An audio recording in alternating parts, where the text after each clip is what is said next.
I'm Brian Scott. And I'm Mike Martin. And we are part of the NFL Players Choir. And you're tuned in to Best of a Generation.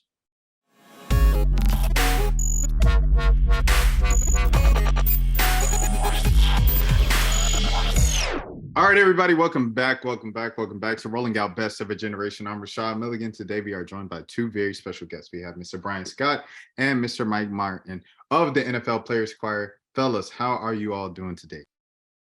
Doing wonderful. Doing great, man. Yeah, doing great. Sure. Amazing.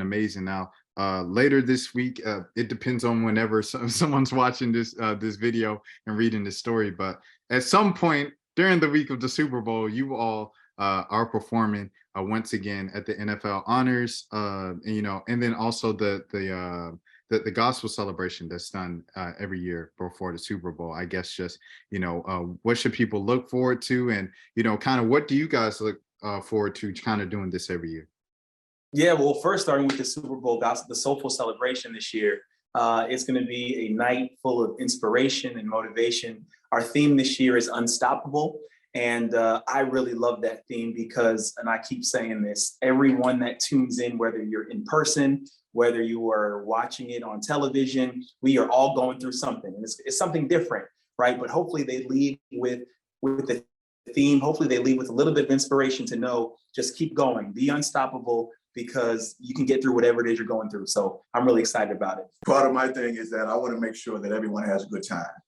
I'm the good time guy.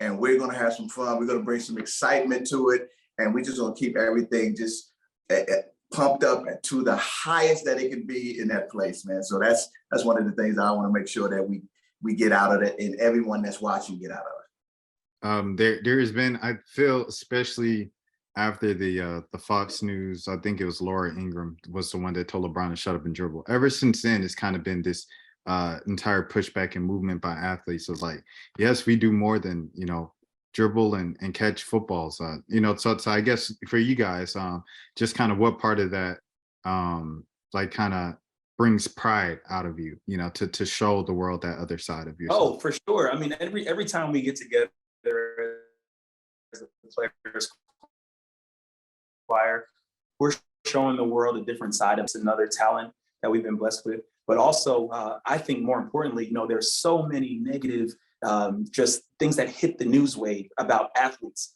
and a lot of the positive stuff gets overlooked. So anytime we get together, we try to show this unified front of, here are guys that are trying to live life the right way. We love life. We love to laugh. We grow and build off of each other. And it's a feel-good story, nothing but trying to spread joy and love. And that's one of the things that I want to make sure that everyone gets an opportunity to understand about what we're about and who we are. Man, we love life. We love life. And when you are around people who feel that way, it's just going to just spread amongst everyone. And so we were just out not too long ago. We had everyone in line laughing at us because we were loving life. I mean, they joined in the conversation. But that's the thing. We like to make sure that folks they feel good about themselves. They like getting up in the morning, doing what they have to do for the day, but getting an opportunity to actually get out there and say, you know what, I love who I am, and I'm going to try to keep it going as long as I can. And Brian, you brought up a great point about that, because I've done enough stories on concussion protocol and CTE and I think all other reporters in the media, we've done enough stories on domestic violence and football, and like the like you said, the negative parts of like such a kind of a violent sport. But to see like the fact that there are former players and current players who are doing well and doing positive things and spreading messages of love, positivity, and faith. I want to ask you guys, how do you think faith intertwines with the game of football?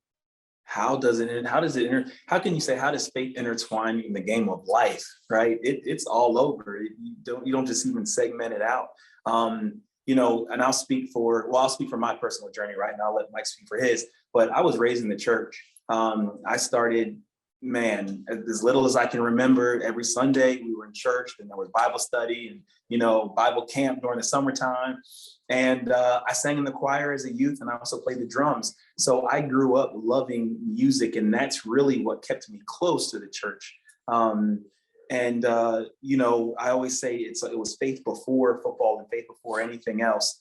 And I think just to live your life in that way, to always know that, you know, now, and I take this, it's either going to work out or it's going to work out.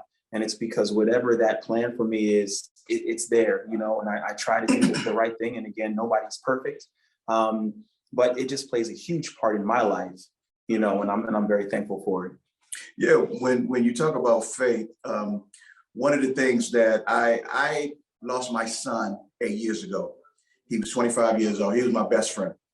And one of the things that I told my wife and my family that we are going to figure out how to keep his name as big as possible. And one of the things that we decided was he was such a very spiritual young man. And so everything we do centers around his spirituality. And so we are pushing him out there as much as possible. So if you ever see me on social media, any type of social media that's out there, my tagline is one love. That's what you're going to get from me. You're going to get one love, because that was something that was important to my son. And we always say, you know what, the faith and the spirit is going to push everybody into one love. And I think another thing, you know, first things first, sorry, Mike, for your loss. Yeah. I want to ask kind of both of you guys, going off of another thing Brian said, either it's going to work or it's going to work. For those people who are going through a tough time with something, I think a lot of times in life, a lot of our disappointment could be just from the expectation that we have for our lives, right? So it's like, I planned on going to the NFL. I played extremely well in high school. I got a scholarship to go to Alabama with Nick Saban for 4 years. I play with Nick Saban. I'm for sure going to the NFL.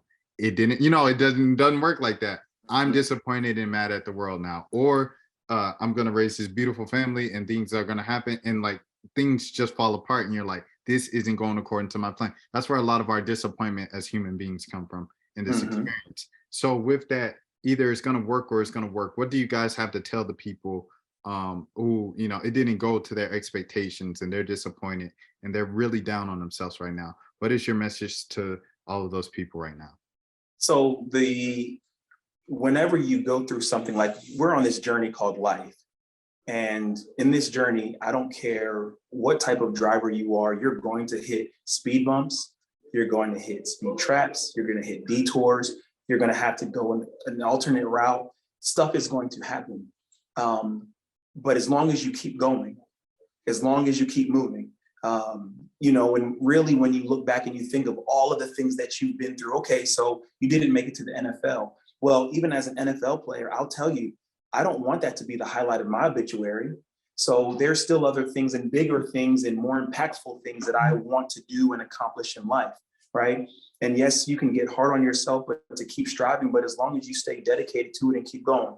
And I always say, you know, one of the things I love to always say is you either win or you learn. So it's either going to work out. Maybe it's a hard lesson I got to take and put in my pocket because, you know, but I'm learning from it, right?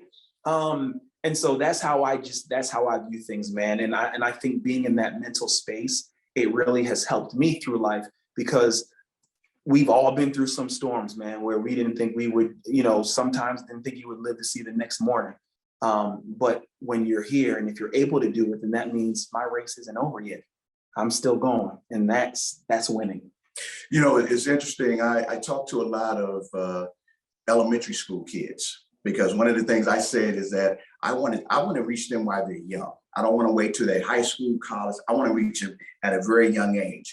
And part of that, they think that my life was just great from the time I was born up until where I am right now. And I tell them, no, trust me, it's not, it hasn't been great. But the thing that I believed in was me. I believed in myself. If nobody else did, I believed in myself. So I'm constantly telling them, find out who you want to be and don't let anyone stop you from getting there. Yeah, you're going to have a lot of bumps along the way, but if you keep pursuing whatever it is that you're trying to attain in life, you can get there. And I tell them all the time, standing in front of you is living proof. I didn't have everything that I wanted. I didn't achieve everything that I wanted. I'm 62 years old right now. I'm not finished. There's a lot more. There's a lot more that I'm trying to get accomplished. So, you know, that's something that I want to make sure that everybody gets an opportunity to understand. Don't let anything tear you away from who you need to be. Right. No, for sure. Mike, I want to follow up on that and ask you somewhat of a personal question. So if you don't want to answer it, that's fine. Man, I want to ask you. book. Okay, well, there it is. Ricky Smiley, you know, he's publicly going through what he's going through right now with the loss of his son. Today, at the time of recording this would have been his 33rd birthday. So, you know, for you losing a son young, just what are some words that you could give to Ricky Smiley for pressing through this time? You know, so it's interesting. I was going to reach out to Ricky Smiley. I used to do comedy shows in Cincinnati, and I had him in town once, and I ran into him last summer, and we were just, you know, chopping it up a little bit. But the thing is that what I would tell him today is that you spent almost 33 years with your son. Treasure those times. My son made it till he was 25. And I remember some of the best days of our lives living with him and experiencing the things that I was able to experience with him. And so Ricky Smiley is having a tough time right now, but the one thing I had to learn, the reality of it, life is going to go on. As much as you want to try to, you know, figure out how you're going to make it work, life is going to go on. But what you do is you take the memories, the positive memories of your son, you keep them in your heart forever, and you just keep on moving on. Brian, do you have anything to add to that? I know you might not be in the exact situation as Mike, but I'm taking notes because life is precious, and he's absolutely correct. I mean, you're gonna get me emotional because I haven't been through that. You know, but I know of people who have. So put it like this: it's a fraternity where we don't want any more members. Don't want any more members. I'm sorry to hear that. That's tough. I guess even just kind of moving forward back to the performance and stuff like that. What do you get? Like, what's one song that you guys really enjoy performing? So it's funny that these two come to mind probably because they're some of the most recent, but Lean On Me. Oh yeah, Lean On Me. The reason why I just really like that is because, you know, I always love the song He Ain't Heavy, He's My Brother. And that's how I feel about this group whenever we get together, you know, and even outside of here, it's like, man, he ain't heavy, he's my brother. And so Lean On Me falls right into that category. Yeah, I'm the same. Lean On Me.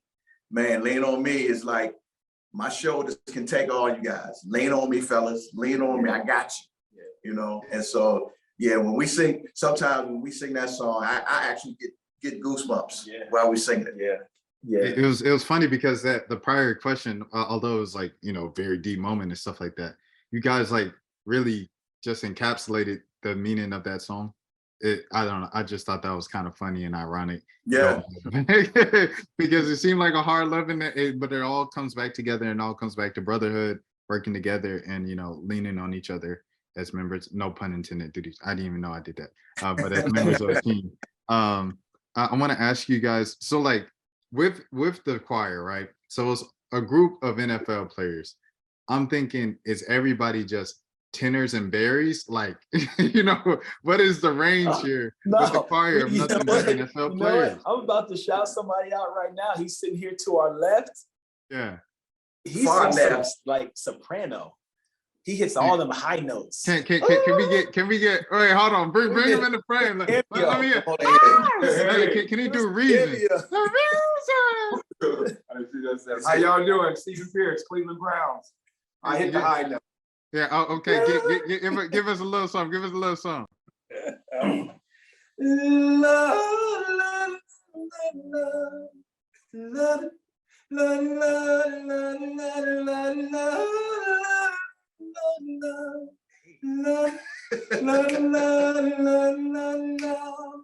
Y'all continue to I mean, appreciate. I like that. I like Listen, hold that. on. Don't get him started. Do not get that dude started. You'll see the rest of this Who- interview. Okay, I was about to say, who's the person in the choir that can't stop singing? Like the rehearsal, they still singing to the No, car, it's not Mike. the I'm talking singing point. coming in. It's most of those guys, man. Yes. Most of those guys, they get started, Yeah. they not stopping. Look, you know what? And it's the safe space. We're that group that wherever we go, like we're singing, walking through the mall, we're singing at the grocery store. You know, people would tell like, be quiet, all that noise. How is it like harmonizing and everything like that? But when you get with like-minded people, you know, and you are able to harmonize, how do those moments feel to you guys? Magical. Yeah. When I got involved with these guys, I was saying, okay, can these guys really sing, or are they just a bunch of NFL players? And then they start hitting harmony. And I'm like, whoa, okay. These are not just big dudes that just standing around looking good. These guys, they can actually sing. How does, you know, hitting a harmony in a choir compared to like getting a hard hit on the football field? As basic of a question as that might sound with the NFL players choir, but like how do those two feelings compare? You know what? I don't equate it to getting a hard hit.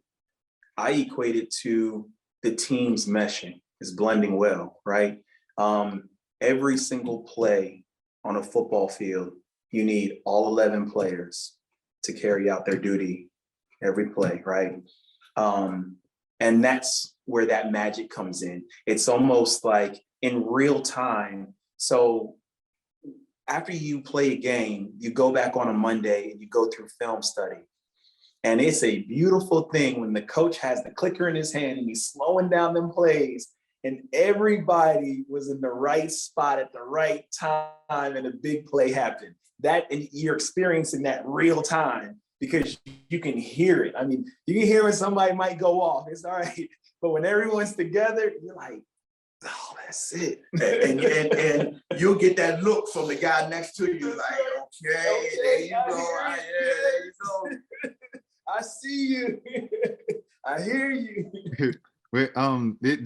This past season, the regular season, it's been kind of tough on the NFL when you think about it, just in particular Tua, his situation on the field, and then, you know, DeMar later on in the season. I guess, you know, just as you guys as players, like how'd y'all feel when y'all saw moments like that?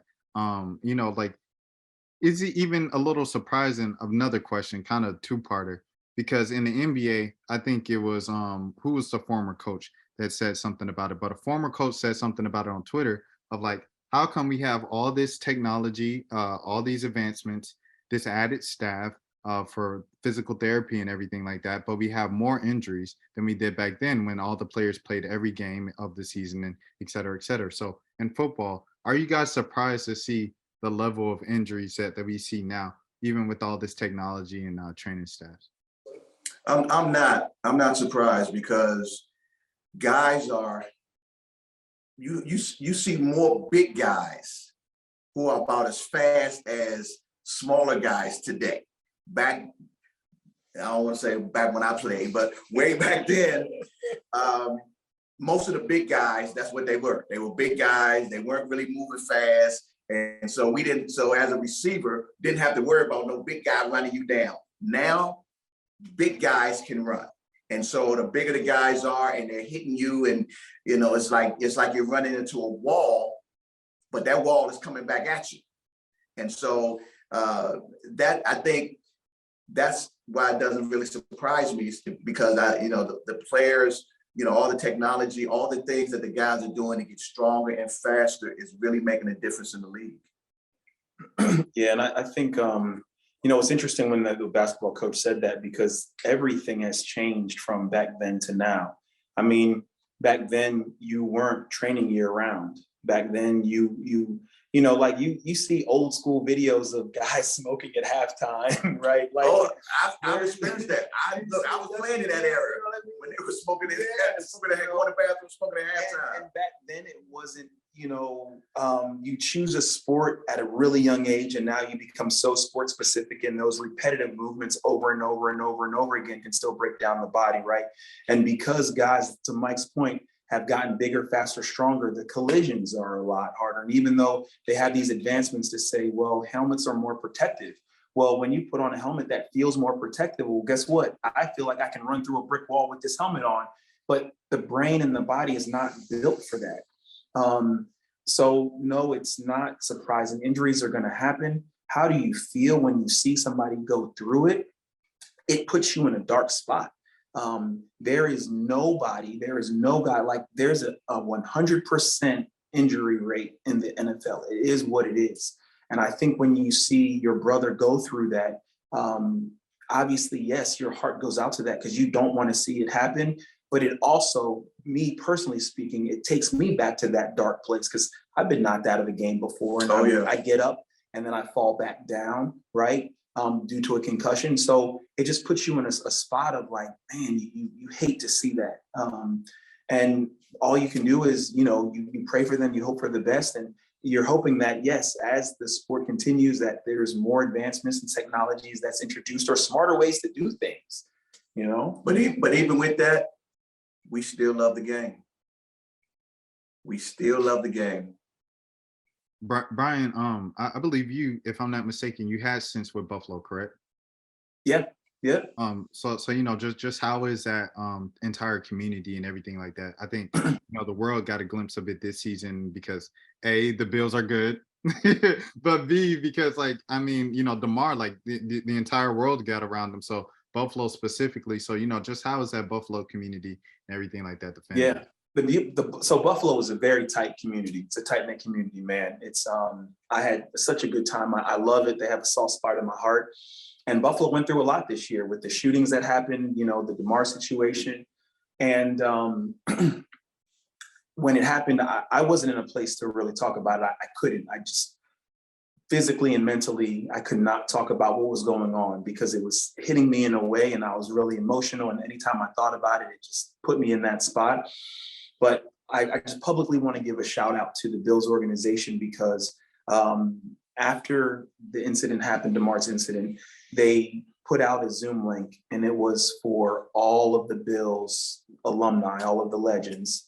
And man, and again, it brings me back to the choir. As guys were signing on to Zoom, it was an unspoken word. I knew you were hurting. You knew I was hurting. We couldn't figure out, we knew why, but we didn't understand like the depths of it. But in seeing everybody, it brought this sense of like calmness and peace. And we stayed on that Zoom call. It was close to 2 hours, man. It was really good. And that's the same way I feel, whenever we get together, we say this is more about our fellowship and the extension of the locker room. When we come together and I see these jokers, it's like, man, it really is good to see. And it doesn't even matter, like, you wouldn't believe it. This is our first time meeting because Mike's one of the newest members. I can call him a rookie. So the choir is one of the newest members. Mike, what are the rookie duties, Mike? Listen, I'm still the veteran of the crew. I'm the old guy. I'm the old man of the crew. So there's no rookie Hayes in here. You don't have to bring the Chick-fil-A to the. Oh, no, that's not happening. No, he just got to stand up and give his name and he sing a song and tell us a signing bonus. Brian, I want to let you finish, but if you had anything else left on that, because I know, like you said, that was your first time publicly addressing it. So if you had anything else on that before we moved on, this is your chance. No, we can move on, man. Okay. All right, Mike, doing this now, but like you said, you used to do a little comedy work too as well. What is your advice for those? Because you already said it early on, the way that you talk to the kids, you have to know who you are, right? And address that early on, and kind of like no one can push you off that track. But there's a lot of people who, they might be athletes or might be one thing, and then that chapter of their life is coming to a close, and they're like, I don't know what else. You know what I'm saying? So what's your advice to those type of people with you being able to pivot comedy, you being able to pivot choir, you being community, talking to the kids? How do you do that? One of the things that I found very interesting when after I retired, I pretty much knew what I wanted to do because I was doing it a little bit while I was playing, and that was promotions. I was getting in promotions. I had nightclubs. I had a little bit of everything. Some of the guys after me, when they retired, they were lost. They had no idea what they wanted to do. And I know I've gotten about 4 or 5 calls from some guys wanting me to sit down and talk to them and want to know, how did I know what I wanted to do when that was old? Because that was something that they've been doing all their life, probably since they were 7 years old.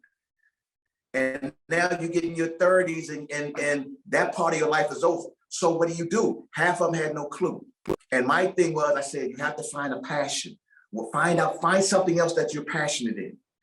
You know, and if you don't know what that is, sit down and write down some things. Write down, you know, some things that you like. And somewhere down the line, something is going to jar something with you that says, you know what? Hey, I like sales. I like sales. I'm a great salesperson. I've always been a great salesperson. Let me figure out what kind of sales I can get into.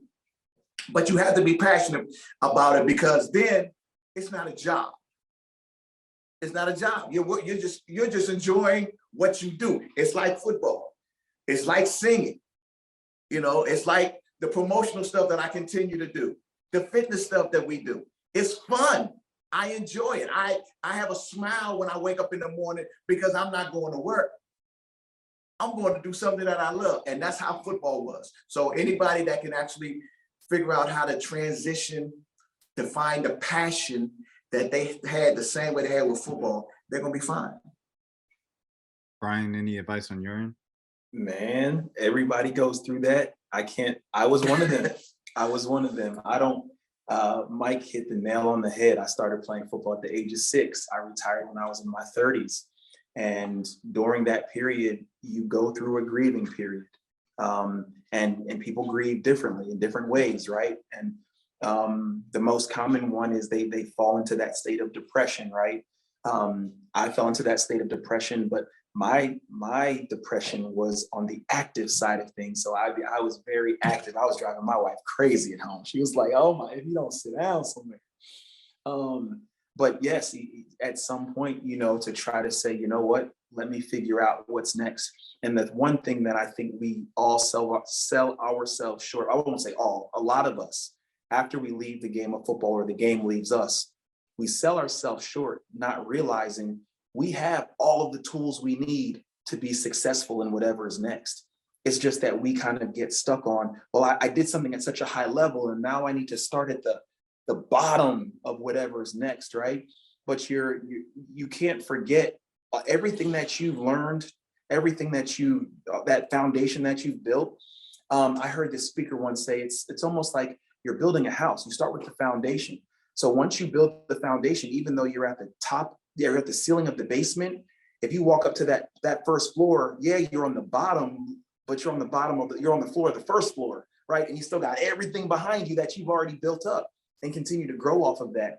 And once guys figure that out, and it's a personal journey, then yes, you see them start, you know, really accelerating in that next career path.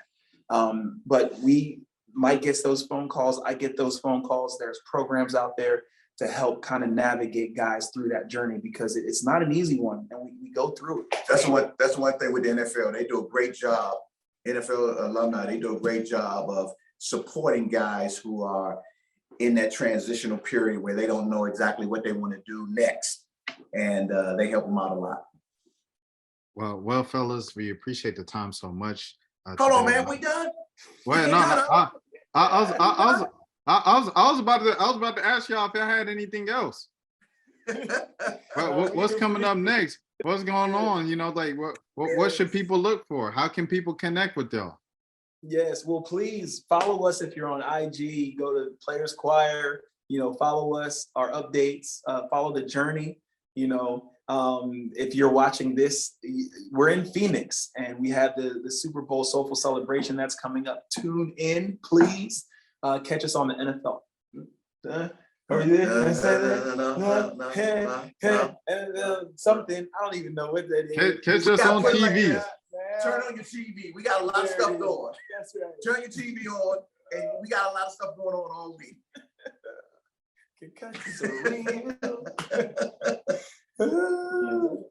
Oh, we can say it? No, And the NFL honors, Yes, but I don't think you can say that, Leslie. See, it wasn't that a secret. I don't know if we could said that. That's why I was well, okay. Let me say that. Edit. I had to tell myself that to edit. That's right. Edit. Rashad, edit. Okay. Hold That's on. right. Everybody be quiet for 2 seconds. Hold on. Oh, she said Oh, you she could say said, it. yes, you can say it. Okay. No edit. Okay. All right. There we go. But so that's it. That's all. That's what you guys have going. That's where people can connect. NFL Players Choir, correct? Yes, that's correct. It's Players Choir on IG. Players Choir. Yep. And anything else? That is everything. Yes. Soulful Celebration Wednesday night at the Mesa Arts Performance Center. check it out. If you are watching this before Wednesday night. That's on- right. on the week That's of the right. Super Bowl. So yes, that's what we have going on. You can get tickets online as well. And sure. it is okay. And Brian, Mike, I'm gonna give it just in case. We appreciate you guys so much for coming on the Best of Thank His you. Generation, for rolling out. You guys have great performances this week at the Super Bowl. And yeah, guys, tune in to them on television, wherever they are performing. All of that information is going to be on their social media. You guys heard it here first. Players Choir. And until next time, I'm Rashad Milligan. Please take care of yourselves.